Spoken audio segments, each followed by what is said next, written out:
بسم اللہ الرحمن الرحیم یا ایہا الذین آمنوا استعینوا بالصبر والصلاۃ یا میرے اللہ یا میرے اللہ یا میرے اللہ یا میرے اللہ۔ ہر کوئی والدین اپنے بچوں کی اعلیٰ تعلیم کو لے کر ایک خواب رکھتے ہیں۔ والدین کو چاہیے کہ اپنے بچوں پر اتنی توجہ مرکوز کریں کہ بچہ آپ کے خوابوں کی تعبیر بن سکے۔ ان خیالات کا اظہار کرسپونڈنٹ نالج کیئر نیشنل اسکول عادل آباد نے مدرسہ حاضہ میں 9 فروری کے روز منعقدہ خصوصی نشست برائے اولیاء طلبہ سے خطاب کرتے ہوئے کیا۔ انہوں نے قول رسول صلی اللہ علیہ وسلم کا حوالہ دیتے ہوئے کہا کہ والد کی دعا اپنے بیٹے کے حق میں ایسی ہے جیسے نبی صلی اللہ علیہ وسلم کی دعا امت کے حق میں۔ اس لیے والدین کو چاہیے کہ اپنے بچوں کی تعلیمی ترقی کے لیے ہر وقت دعا کرتے رہیں۔ بچوں کی ترقی کا یہی سب سے بڑا زینہ ہے۔ عبدالعلیم نے دوران خطاب اولیاء طلبہ پر زور دیا کہ وہ روزانہ اپنے اسکول سے بچے کے گھر آنے کے بعد اس کا تعلیمی جائزہ لیں، اسکول میں ہونے والی سرگرمیوں کو اپنے علم میں لائیں، طلبہ کے ہوم ورک کے ساتھ دیگر امور پر بھی توجہ دیں۔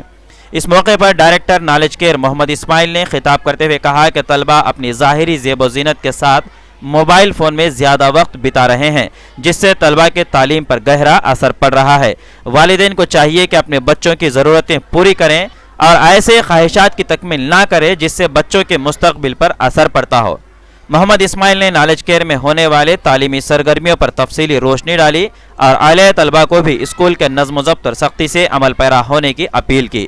پروگرام کے اختتام پر آرٹ اینڈ سائنس فیئر و کھیل کود مقابلوں میں بہترین مظاہرہ پیش کرنے والے طلبہ و طالبات میں انعامات کی تقسیم عمل میں لائی گئی، جبکہ مدرسہ حاضہ کے 5 اولیاء طلبہ کو بیسٹ پیرنٹ ایوارڈ سے بھی نوازا گیا ہے۔ بیسٹ پیرنٹ ایوارڈ کرسپونڈنٹ گلشن ہائی اسکول جینور سید ابو مظہر رضا کے ہاتھوں دیے گئے۔ خصوصی نشست برائے اولیاء طلبہ کا افتتاح ٹیچر نالج کیئر محمد ضیاء الحق کی قراءت کلام پاک سے ہوا۔ افتتاحی کلمات معلم شیخ فیروز نے انجام دیے۔ عادل آباد سے مطیع الرحمان کی رپورٹ۔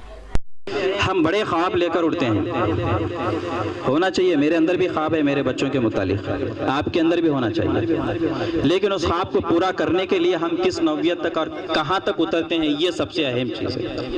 اس کے لیے ہم ایک اچھے اسکول میں داخلہ دلا دیے، کام ہو گیا؟ نہیں ہوتا۔ آپ بچے کو اسکول میں داخلہ دلانے کے ساتھ ساتھ ماں اور باپ کا سب سے بڑا کام یہ ہے کہ بچے کے حق میں اچھی تعلیم کے لیے دعا کریں۔ یہ ہم کام بہت کم لوگ کرتے ہیں، نہیں کے برابر کرتے ہیں۔ قول رسول صلی اللہ علیہ وسلم کا یہ بھی قول ہے کہ باپ کی دعا بیٹے کے حق میں ایسی ہے جیسے نبی صلی اللہ علیہ وسلم کی دعا امت کے حق میں ہے۔ ہمارے پیارے نبی آخری حضرت محمد مصطفیٰ صلی اللہ علیہ وسلم نے جو دعا ساری امت کے لیے کی ہے نا، ایک باپ کی دعا اپنے بیٹے کے لیے اتنی اہمیت رکھتی ہے۔ تو آپ بتائیے اس میں سے کتنے باپ اپنے بیٹے کی اچھی تعلیم اور اعلیٰ مقام کے لیے کون دعا کرتا ہے؟ بغیر خدا سے مانگے کہ دے دے گا کوئی؟ اس کو خزہ کہتے ہیں، عربی کے اندر سن لیجئے اچھی سے، خزہ کہتے ہیں، قاف زے عین، خزہ حرام ہے۔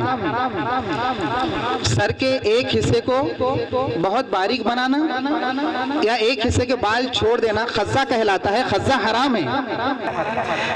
میں پیرنٹ سے آج کی اس نشست ہے اور یہ شہ نشست سے میں یہی بولنا چاہتا ہوں، آپ انتظامیہ سے اخلاق سے پیش آئیے اور اپنے بچوں کا جائزہ لیجئے اور گھر میں بھی ذرا اچھی بات کرو۔